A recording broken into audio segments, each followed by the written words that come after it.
A coisa mais importante que aconteceu ontem, domingo, nos protestos antifascismo, antirracismo e também contra o governo Bolsonaro. Vamos ter clareza disso. O bolsonarismo perdeu o monopólio das ruas. Este é o ponto principal que a gente tem que aprofundar e entender as consequências e a dimensão política disso. Para continuar essa análise, eu peço gentilmente a sua colaboração, curtindo o vídeo, deixando seu like aqui, se inscrevendo no canal e também compartilhando aí com a rapaziada, tudo, caso ache pertinente o conteúdo que aqui disponibilizo para vocês. E também ative as notificações aí do canal, beleza? Então, ontem, né, o domingo, dia 7 de junho, é um marco simbólico, né, para esse novo momento que vivemos, né? Apesar de todas as recomendações sanitárias contrárias, né, que a gente permanece aí nesse momento em que o isolamento social é o mais recomendado para que a gente contenha a Covid-19, uma parcela do eleitorado brasileiro resolveu dar um basta ao monopólio das ruas por parte do bolsonarismo. Desde que começou a quarentena, né, lá na segunda quinzena de março, essa quarentena um tanto quanto mequetrefe brasileira, né?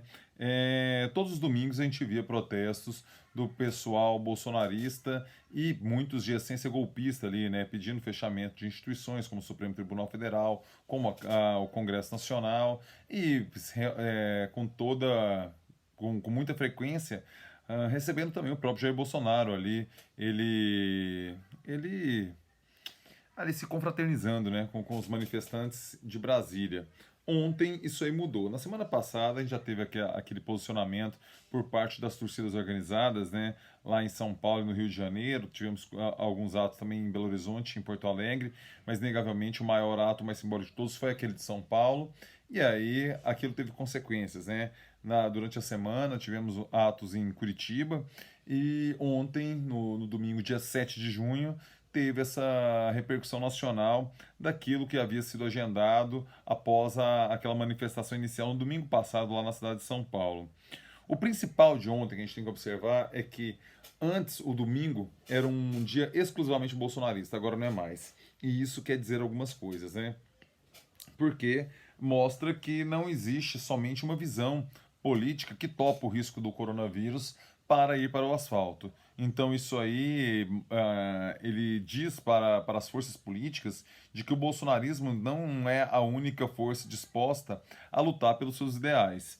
E isso aí começa a entrar numa conta, né, num cálculo mesmo do quanto vale a pena embarcar no bolsonarismo, seja pela perspectiva política, né, ali do Centrão, seja embarcar num projeto golpista do bolsonarismo, isso principalmente para as forças militares e para as polícias, né, do país afora. Vai ficando mais claro que para se promover um golpe ou para se romper com a ordem institucional, terá um custo mais elevado quando você dimensiona isso nas ruas. E sempre lembrando que as ruas estão com um apelo menor do que teriam em situação normal, né? Em situação sem pandemia.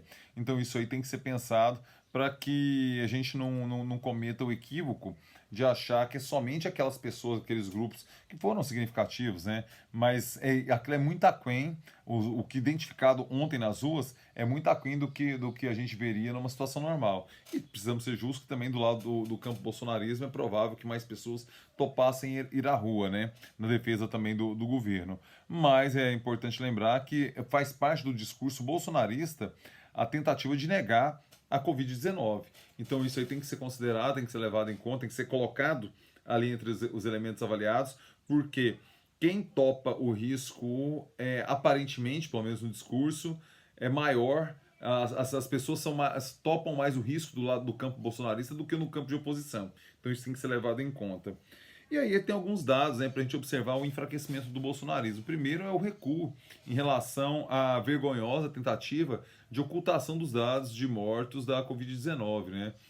Tentou-se sim aplicar ali uma censura, né, uma tentativa de limitar o acesso da população, da imprensa profissional a esses dados de mortos, e ele foi obrigado a recuar, né? Ele não teve força para bancar essa decisão. Mostra realmente a fraqueza do Bolsonaro, que não consegue. Aí você pensa, né? é difícil dar um golpe, né? Porque se não consegue nem manter uns dados de Covid-19 isolados, resguardados, não tem força para isso, imagine para dar um golpe. Então assim, você começa a ver que é muita bravata e pouco poder de fato, né?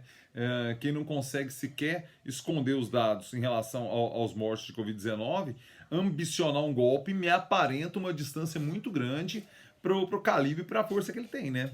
Então, assim, às vezes a gente começa a olhar e esse leão, ele é desdentado. Ele ruge muito, entendeu? Ele faz muito barulho, mas de fato, parece que cão que ladra não morde, né? Parece que esse cachorro está desdentado. As ameaças golpistas de Bolsonaro mostram muito desespero. E por falar em desespero, né? Também é algo constrangedor ver o desespero de Olavo de Carvalho ameaçar o governo Bolsonaro, né? Por mais que seja bom, né? Ver o parquinho pegar fogo, mas a ameaça de Olavo de Carvalho vale tanto quanto choque de pilha, né? E aquelas pilhas pequenininhas ainda, aquelas pilhas pastilhas, sabe? Porque agora, aí novamente a gente volta na questão da fraqueza do governo Jair Bolsonaro, né?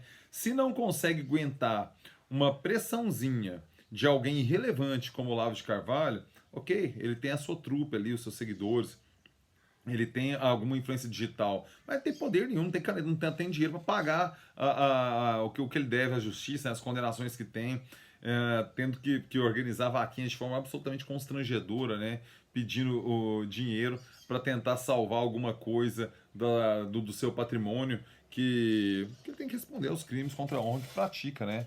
Então, assim, isso aqui não é terra sem lei, muito menos nos Estados Unidos, então que seja responsabilizado pelos crimes contra a honra que pratica. Nessa perspectiva, você vê a fraqueza novamente de Jair Bolsonaro, né? Ele não consegue manter escamoteado, entendeu? Manter em sigilo os dados da Covid-19, ele não aguenta uma pressãozinha de alguém que não tem muito o que fazer para derrubar ninguém. Falando que derruba o governo, derruba o quê? Derruba o quê? O Olavo de Carvalho não tem força para derrubar governo nenhum, não. Agora, é que é absolutamente constrangedor você ver o presidente cedendo a esse tipo de pressão barata, que não tem possibilidade nenhuma realmente de ser efetivada, é algo a que precisamos nos atentar, né?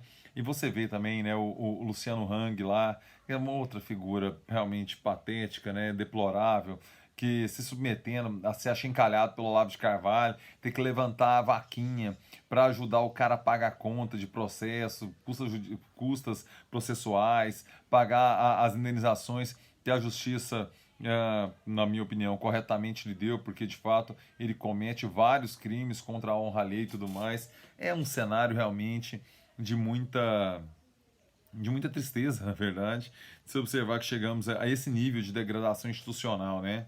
Então é isso. A minha reflexão do dia se pauta nesses três pontos. Primeiro, a fraqueza explícita, né, do bolsonarismo por perder o monopólio da rua, por não conseguir bancar uma decisão autoritária e não ter força para isso, e por ser achincalhado e sei lá, né, cara, uma espécie de chantagem mesmo de Olavo de Carvalho. Ele recua e vai, mobiliza, endossa essas articulações para levantar uma grana para o Olavo de Carvalho, que vai lá, humilha o Bolsonaro, fala que ele está prevaricando e tudo mais. Tudo bravata, tudo sem possibilidade nenhuma de tocar isso adiante. Realmente é um cenário que a fraqueza do bolsonarismo está bastante explícita, dá para observarmos com muita tranquilidade isso. Falar um pouco das lives com essa aqui, né? Na sexta-feira eu fiz uma live super massa com a Bárbara Falcão. Conversamos alguma coisa sobre esse contexto, a conjuntura política nacional que vivemos, né? Então, se você não tiver assistido ainda, recomendo. Na sexta-feira à noite rolou essa live, já está disponível no canal. No sábado eu conversei com o jornalista Caio Henrique Salgado, que assina a coluna Giro no Jornal Popular, né? Falamos mais sobre a perspectiva local de eleições aqui na capital, em Goiânia, eleições do Estado, reconciliação constrangedora de Ronaldo Caiado e Jair Bolsonaro. Tá tudo isso lá na live de sábado com o Caio Henrique Salgado também. Nessa quarta-feira, né, depois de amanhã, a live com essa aqui vai ser com o senador Demóstenes Torres, ex-senador Demóstenes Torres. Então, caso queira participar, já mande sua pergunta aí tudo. Vamos conversar com o Demóstenes na quarta-feira. Na sexta-feira eu não vou fazer live de entrevista, vou fazer uma live curta, só eu mesmo e vocês. Então, espero suas perguntas por causa dos dias dos namorados, né? Quero fazer uma coisa mais curta e tudo mais. Mande suas perguntas, sábado ainda não confirmei ainda quem vai ser. Tenho uma ideia, mas vou esperar para mandar o WhatsApp ali, ver se a pessoa topa e tudo mais. Aviso aqui lá rapidamente, beleza? Então é isso. Peço para que você curta o vídeo, deixe seu like, compartilhe aí com sua rapaziada. Peço também para que se inscreva no canal caso ainda não tenha feito. Isso me ajuda muito, é de grande valia para mim. Não custa nada para vocês, significa muito para mim. Então, se inscreva aqui no canal, beleza? E quarta-feira, Demóstenes Torres aqui, na Costa aqui. Abração, excelente semana, meu velho. É nóis.